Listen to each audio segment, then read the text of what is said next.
Hi everyone, Martina Bex here from the Comprehensible Classroom with another activity for you to do with your language classes. This is another no prep, zero prep activity, and I call it Disappearing Voices. And Disappearing Voices is a really simple activity that I like to use mostly with texts that have a lot of really interesting words or interesting ideas in it, but really you can use it with anything. Basically, all you need to do is give your students a text, and this could be a text that they have seen before. It could be something that you've spent a lot of time with, or it could be a brand new text. Give them some time to read it and tell them something to underline or highlight in the text.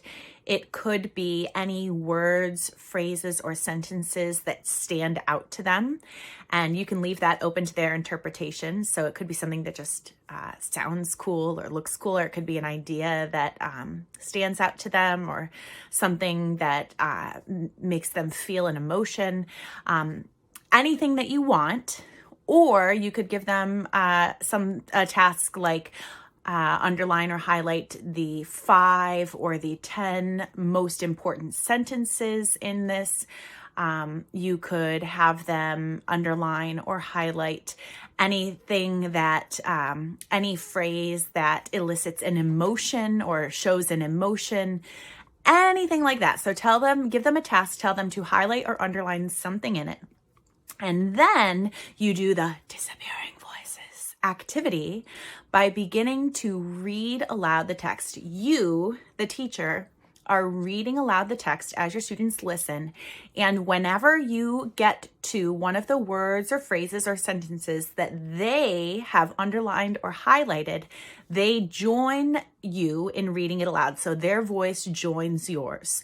So in that way, you, the teacher, are the only person reading at some times.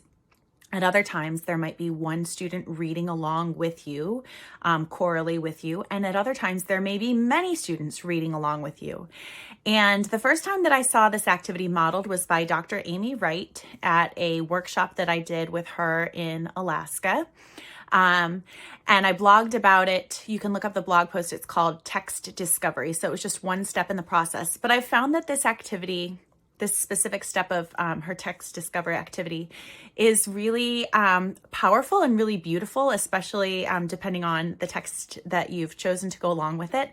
And it gives you really neat insight into what your students are thinking about the text, and it becomes a really good source for conversation. So for example, if you've told your students to underline or highlight the 5 most important sentences in the text, after you've done the Disappearing Voices reading, then you can discuss with students, okay, which were the sentences that were the loudest? Which sentences had the most people reading along with them? That's a different way to summarize. So super simple, and hope you have fun with it.